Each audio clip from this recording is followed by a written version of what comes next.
নমস্কার, আমি তনিমা আর আমার নতুন আরেকটি গল্পে আপনাদের সবাইকে অনেক অনেক স্বাগত। এখন বাজে এখানে সকাল 7:30 আর আমরা আজকে অনেক সকাল সকাল রেডি হয়ে বেরিয়ে গেছি। তার কারণ আজকে হচ্ছে ফার্স্ট যাব হচ্ছে আমাদের কলকাতাতে একটা খুব ইম্পর্টেন্ট একটা কাজ আছে। তারপরে হচ্ছে আজকে যাব অনেক দিন বাদে হচ্ছে শ্বশুর বাড়িতে। তো তার জন্য মানে সব কাজকর্ম মিলিয়ে মিশিয়ে তো অনেক সকাল সকাল আজকে আমরা বেরিয়ে গেছি। অনেকগুলো কাজ রয়েছে আর এমনই কাজ যেখানে আমি না গেলে হবে না, মানে আমরা দুজন না গেলে হবে না। তো ওর জন্য দুজনকেই একসাথে যেতে হচ্ছে।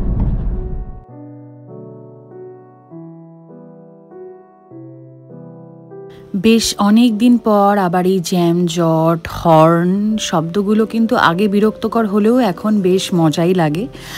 আর এখন মাঝে মাঝে এখানে বৃষ্টি হচ্ছে। খানিকক্ষণ আগেই এখানে বেশ একটু মেঘলা ওয়েদার করে এসেছিলো, এক পশলা বৃষ্টি হলো রাস্তাতে। এখানে আবার বৃষ্টিটা নেই, কিন্তু ওয়েদারটা মেঘলা করে রয়েছে। যাই হোক, এতটা জার্নিতে ওয়েদারটা যদি একটু ভালো থাকে ভালো লাগে, কারণ এসি থেকে বেরোনোর পরই প্রচণ্ড রোদ্দুর হলে কিন্তু মহা মুশকিল হয়ে যায়।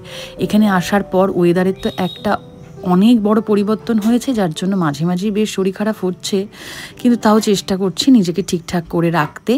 কিন্তু সমস্যা হচ্ছে এমন কিছু কিছু কাজ আছে যেগুলো মানে না গেলেই নয়।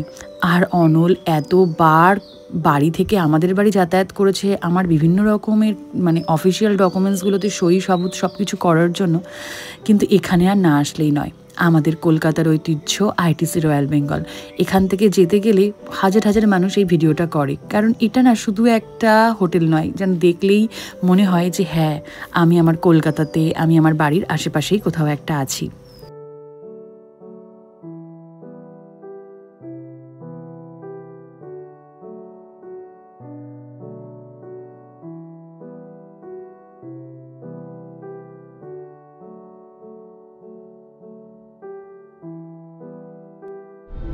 এই সবে মাত্র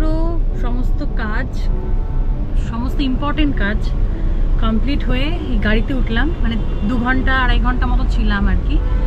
এখন যাচ্ছি হচ্ছে কোন্নগর। এখান থেকে কতক্ষণ লাগবে গো? ঘন্টাখানেক লাগবে। কিছু খেতে হবে, কিছু খাবো। হ্যাঁ, কোথাও একটা গিয়ে একটু দাঁড়াও, একটু ভালো কোনো একটা জায়গা দেখে একটু খাওয়া দাওয়া খাবো। তো খানিকক্ষণ এবার একটু খাওয়া দাওয়া করবো।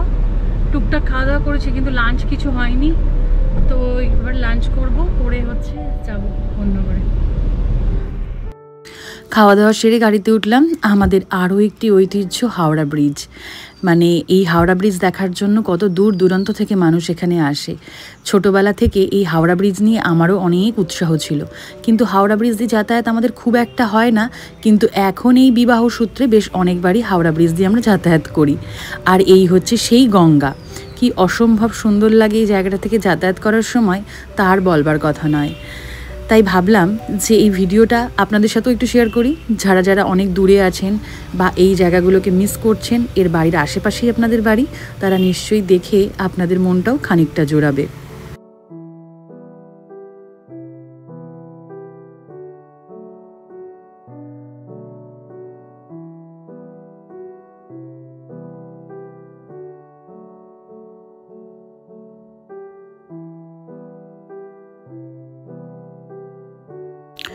এখন উত্তরপাড়াতে আছি। উত্তরপাড়া থেকে আমার এই কোন্নগর যেতে বেশিক্ষণ না, ওই হাতে গোনা 10 মিনিট থেকে 15 মিনিট মতো লাগে।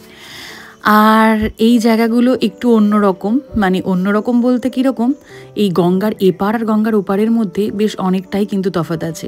ঢুকে গেছি আমাদের বাড়ির রাস্তাতে, আর এই রাস্তাটা না খুব খারাপ। আমি ভেবেছিলাম প্রথমে এখান থেকে হেঁটে হেঁটে যাবো, কিন্তু বললো যে না, খুব আস্তে আস্তে গাড়ি চালিয়ে যাব। তাহলে চলুন, আজকের মতো এখানেই গল্পটা শেষ করছি। দেখা হচ্ছে খুব তাড়াতাড়ি সবাইকে নিয়ে নতুন আরও একটি গল্পে। সবাই খুব ভালো থাকবেন, সুস্থ থাকবেন, টাটা।